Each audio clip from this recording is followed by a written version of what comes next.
Time marker 28 years later, the Bone Temple review, guys. Get right to it. Action.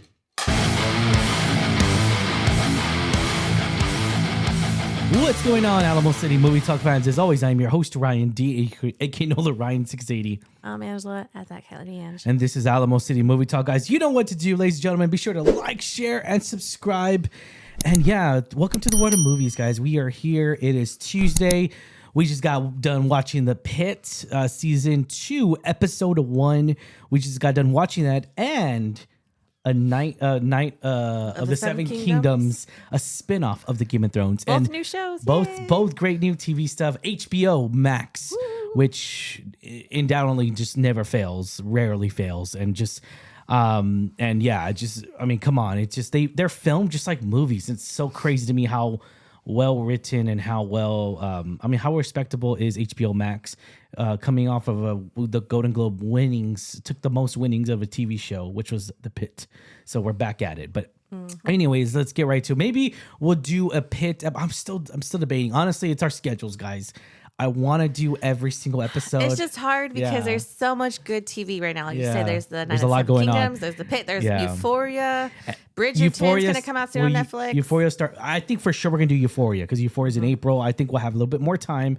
But it's just definitely more difficult, especially with our normal jobs that we have. And then reviews that happen around that time gap. So it's just, we'll try. We'll try. We'll say that. We'll try. We're busy people. Yeah, for sure Euphoria, though. For sure, because it's the last season. I think we should just, no matter what, even if we're tired. So if you see us half tired, half asleep, or we say something wrong, guys, we told you. I'm just saying, we told you so. So stay tuned. We told you so. Stay tuned for that drama. All right, guys. Well, let's get right to it. Angela, what movie are we talking about today? We are talking about the 4th installment of this franchise. Yep. What, 20-something years in the making? 20, yep. 28 years later, the Bone Temple. So as Spike is inducted into Jimmy Crystal's gang on the mainland, Dr. Kelson makes a discovery that could alter the world. So Ryan, kick us off. I know we are on the heels of the last one that came out 28 years later. I personally didn't watch the first 2 growing up. I'm sorry. I did not. I know we watched them before last year's movie or whenever the last one came out. What were your thoughts on this one? Did this one live up to live up as an expectation for the next installment? Yeah, this movie, it's so good. This movie is so fucking good. First and foremost, I know people are going to ask, and I do want to say this regardless, right? I want to say this.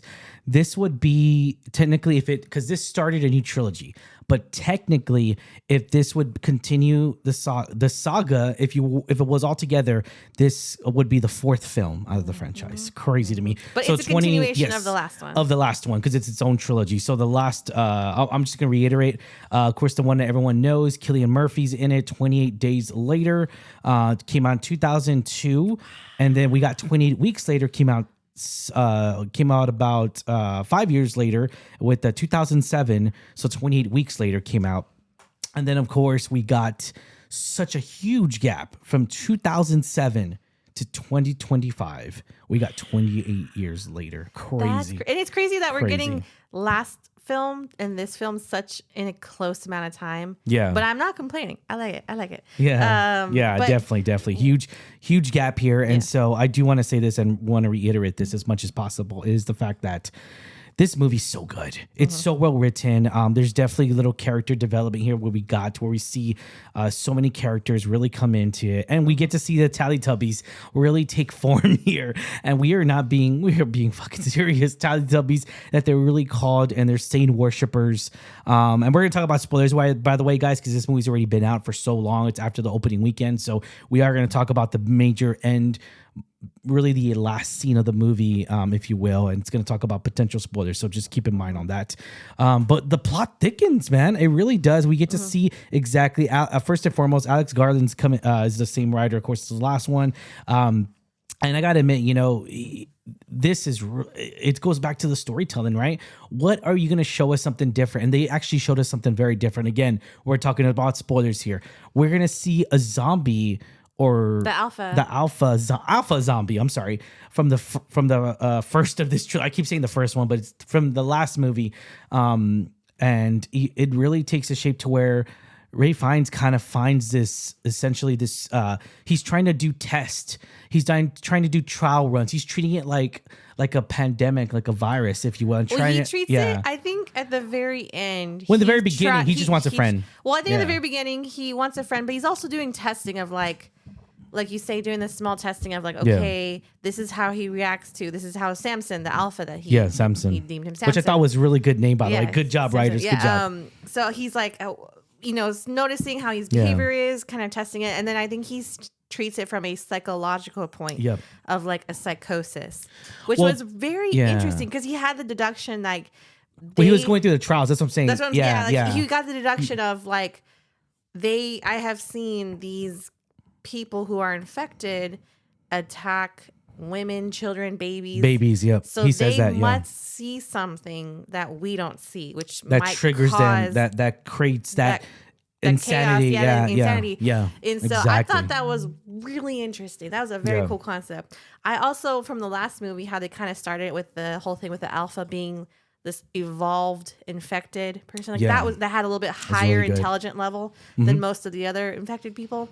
I thought it was cool. I thought the pregnant lady that gave birth to the unaffected that baby, was interesting. that was an interesting that was really and good. I feel like we haven't completely closed the gap on that because I think it was, if I'm mistaken, left at the gates of the village on the island of the other and then you see, we follow the child back into the mainland. He goes back into the mainland of the first one. Yeah, the first one, and then we see it open up to kind of essentially where he almost left off. In the midst of this game. Dr. Ian Kelson is really on the verge of becoming having a breakthrough virus cure, if you will, and it really shows into the bottom of like, man, this might actually work, and it gives you hope. It gives you hope, right? It was cool though. Yeah. Hope is built on rebellion. I loved Ralph in this. I mean, I love him in anything he does. He's such a fine actor. But I thought the take on this was really interesting. Yeah, it does. And I liked how we saw more of his backstory because we do get him last season or last movie. I'm sorry. Yeah, last movie. Yeah. What he's been doing all these years and how he survived. But we get more, like you say, an expansion of that. And I loved his character. A little bit. Yeah, a little bit. But I would say we didn't get enough. Because here's the thing that I wanted, and I thought they were going to go that route halfway through the film. We saw it separately. I saw it in Austin for work because I was at work for Boston, and she saw it here in San Antonio. And so I really, really wanted to see, like, maybe if they were to do like I Am Legend, how they would show scenes of before the infected. What was he doing? Yeah, they don't. And then kind of show it develop, because he says he remembers. What did he say? He had a joke. Refrigerators used to be, or. Do you know what a refrigerator is, or something like of that nature? I can't remember. He was talking with the gang leader Jimmy. Oh, that's right. Yeah, Jimmy. The time before, like more than 28 years before the infection happened, and Jimmy was like, I honestly don't remember a lot of it. I think he was too young. Yeah. I think he said he was 8 or 7 or something like that. Yeah. And I think he remembers like mostly what his father had taught him. Exactly. And his father being Satan, by the way. Yeah. Satan is... It was interesting. It was very... The Teletubbies. It was very gory. But I love how it's not just like... just zombies. There's story here. Like you say, there's all these pieces kind of falling into place. If you like you say, there's the thing with the breakthrough with Samson. There's... Dr. Ian Kelson, what happened with his character Spike, and now this other Spike, one of the other gang members, and what happened with Jimmy at the end, and also again, I think the loose end from the last movie of this born baby that's uninfected. What happened to that? So I think if you say this new is a series, and this is technically the second in the trilogy. I'm very curious to see where this next movie is going to take us. Yeah, definitely. Jack, first and foremost, I do want to give, of course, huge performances as huge recognition to Ray Fiennes and to Jack O'Connor, who plays Jimmy. There's so many different interviews I've seen of him, and he's so humble, and you really get a sense to where, like, man, he just, in reality, he does admit, like, he lost himself a little bit in this character, and it goes back to like, hey, I mean, he plays this character so fucking well, and he might have gone slightly a little insane in real world, so into the brink of just believing he is the son of Satan, and I thought it was really kudos to the fact that being again, we don't know anything about the religion, right? But being a Satan's, worshiping Satan, and how it brought religious, kind of like a metaphor, if you will. And you guys will know what we're talking about after watching the movie. Kind of interesting in there. I will say I don't think that religion is true Satanism. I think he was just a psychotic person who grew up in an abused home, and he had a very twisted view on religion. So I will say that, but also I appreciate his acting. A lot of the things he did on screen with the gory, it's crazy. But again, as much as it wasn't too gory out of the top, but it was just enough to add to the story of like how he's basically this deranged gang member. And going around terrorizing people for his gain, and he likes to inflict the pain in the name of the Lord, their Lord. In the name of Satan, actually, that's what he says. The name of Satan, their Lord. Yeah, their Lord. What? And Satan. I was again. He's all. And at the beginning, though, you kind of get lost. You're like, wait. You kind of get a hint at Satan, but then he doesn't until he says it. I think in the barn scene, that's when he says it a lot more. And then he says it at the very end too. Whenever they, when they encounter Satan, when they think it's actually Ray Fiennes. It's so interesting to see that, and it's so amazing. It's funny though how like they interpret it, because it's like, oh, he's orange. You're orange. You're orange. Like, he's with the alpha, so he's with the demon. It's just really funny how they like interpret that. And it's just kind of like almost like innocent behavior that he's doing. Yeah. Like I said, he's kind of going on a trip with Samson. And then I thought I'm not.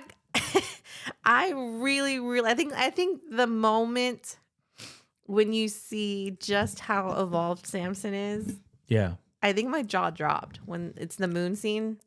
That was really good. I think my jaw, like I think I audibly gasped in the theater. I was like, really wow, what the heck? What? That was really brilliant by the writers and Alex Garland, of course, and just the whole creative team behind it. The ending scene with Samson and Dr.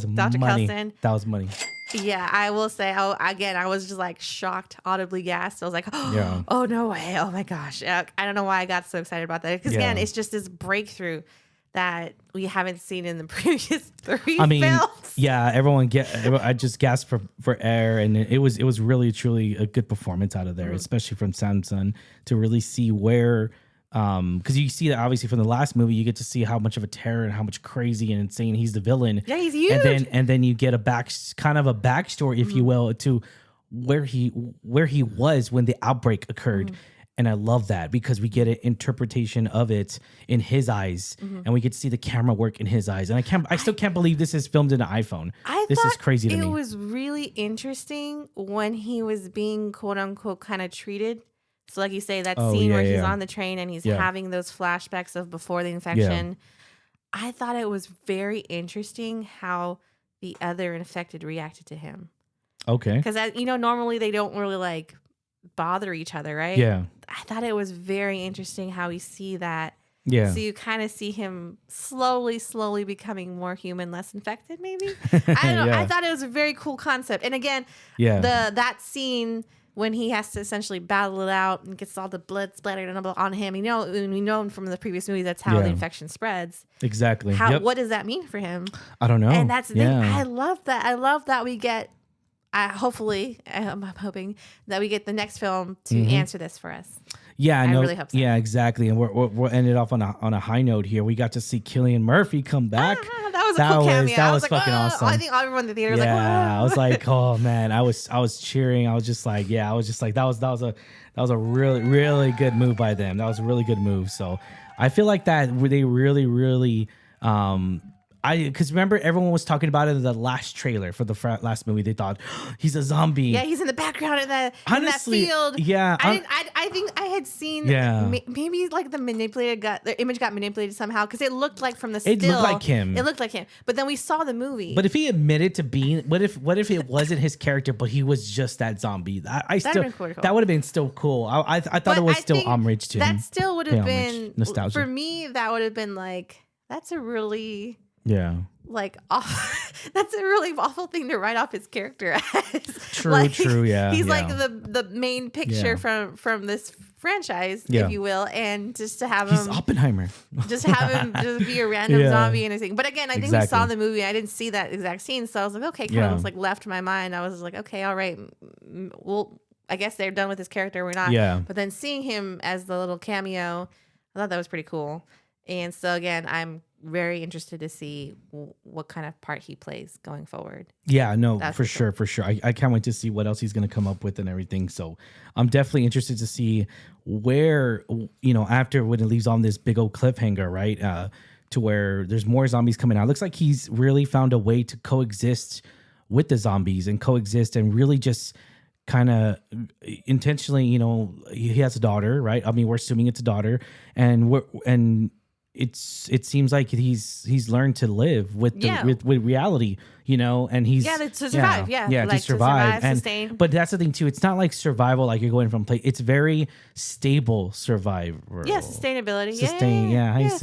He's stable because he's at first we're like, where's he at? Because then it seems like he's on some type of island or something, but I don't think it is. I think he is on the mainland, or maybe I don't know. He's on the mainland. It's just I think he's already built like a fortress, but mini fortress. If it's you will. smart though. If smart. if you were to live on an island, it would be amazing because then once you get rid of all the infected on a small little island, that's it. It's that's how the original villages. That's what I thought was very inventive. I was like, damn, this is really good, really inventive. And I just go back to where we saw the nostalgia of those characters. And the island's not completely cut off because of the high tide. Yeah, so the that high tide. pathway, that so they could hides it for the still most go part. hunt and all that stuff. And so I really really enjoyed this movie. I feel like that the audience score currently right now is at 89%. So that's really good. That's really, really solid from everyone at the team there. So I just, here's the thing. I really, really, it's definitely great movement from everyone there. That's really, really has enjoyed this franchise. And let's be honest, they revived this franchise on the way back and and from the get go, from the very first movie. And the very first movie felt like a raw film, and it wasn't. Like, I just felt like it was independent, right? It was filmed like an independent movie, and it's still, in its own right, it is. But I feel like horror movies really do so well when they really, really push the boundaries of cinema, and I do love that whenever they do stuff like this. So I love when movies do this, and I love it when they always just go above and beyond when it comes to storytelling. And I'm just so happy to see Oscar winner, Academy Award winner, Cillian Murphy, showing that I'm not saying was never humble, but I'm just saying how humble he is honestly, he could not have taken this role. And to be honest, to piggyback even on this, is that he's probably not even getting paid that much, but he's doing it because he knows how much he wants to go back to the character, and he cares about filmmaking, he cares about cinema. And so, it's really cool. And he's even going back to play Peaky Blinders. So we started that, by the way, the Peaky Blinders. We started that series, so I know the movie's coming out in March. We haven't even caught up yet. We're still catching up on other stuff, but it's so good. Sorry for our bad It's so good. Offended anybody, but we're excited about that series. We're excited about him. Definitely. All right, so obviously this movie. I'll check out the box office right now, but I'm kind of curious to see how much money this movie made. I guess Angela, hang on, let me see here. Box office results. Let's check it out, guys. So the box office results, we're going to talk about domestic box office for this film since it already came out opening weekend. Currently, box office results shows to be total worldwide is 31.2 million so far. This includes 14.4 domestic and 16.2 international. So a lot more people are interested in everywhere else except America right now. So, I think that's how it goes most of the time. A lot of the international box office makes a ton of money, especially certain types of movies. Well, this is a rated R movie too, and this is also, believe it or not, all right, Avatar's still happening, so it's crazy to me how Avatar's still competing with movies like this that just came out, a couple weeks ago. So it's still competing. Avatar. Yeah, when Avatar came out in December, so it's like it's still competing with other films. So, but anyways, let's go to ratings, Angela. What is the rating you're looking at right now for this film? I give it, just because I thought, again, I'm not into zombie movies. Yeah. That's why I never really watched the first two when I was younger, when they came out. But I can't help but love the aspect of like treatment and treating it in a different way than I've seen before in the zombie movies that I've seen. Again, I think the cool, like I can't help but like Dr. Kelson's character so much. His character is cool. So I would give it a solid 8 because I really enjoyed that aspect. Okay. I thought that, him basically befriending Samson was like my favorite part of the film. I'm sorry, I'm not gonna lie, it was really entertaining. No, that's good. To see him study the behavior, get to know him, befriend him, kind of like treat him. Because it's Samson, his patient now. Yep. So I thought that was a very interesting take, and I really love that aspect, and I really love that story. Yeah, patient zero. And now we get to see Spike and the other female gang member. Her name escapes me. So I'm kind of scared to see where they end up too. Me too. So again, so many loose ends that I need to be tied up and answered in the next film. So please hurry up. Yeah, most definitely. And I feel like that they really are gonna. I feel like that they're really gonna. How you call it? Their direction's really gonna collide with Killian's characters. I feel like it's gonna. It's got to be going to that close to that route. They do, because at the very end he sees the two people running away, and that's them. Oh yeah, true. Yeah, so they are gonna intersect at the next movie at one point. But, I mean, obviously next, and we'll see how really unravels and really unfolds. But yeah, no, this 28 years later, The Bone Temple, such a really good, solid movie, guys. Really great film. I cannot stress this enough. I would even argue that it's slightly better than the last movie.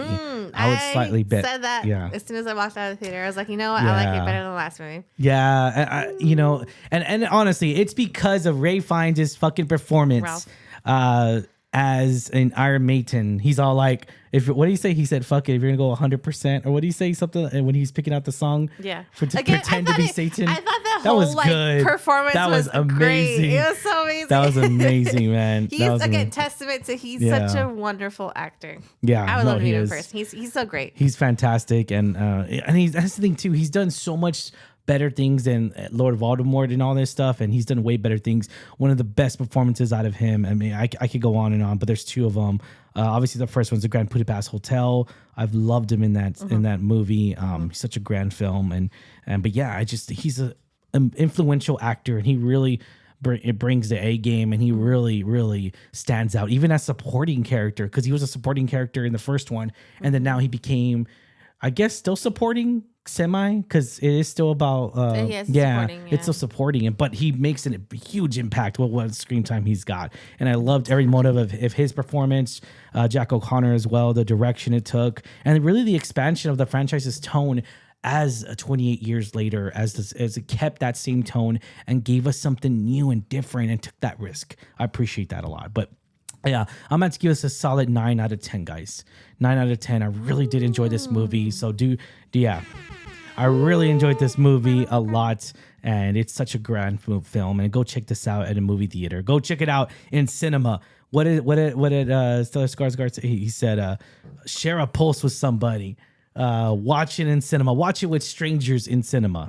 Yeah. He was definitely an advocate for cinema. 100%, and I'm 100%. Never let it die. People. Never let it die, people. Don't let it be extinct. Don't be like, and our grandkids be like, we used to see that movie. Remember those old days? In the big old projection.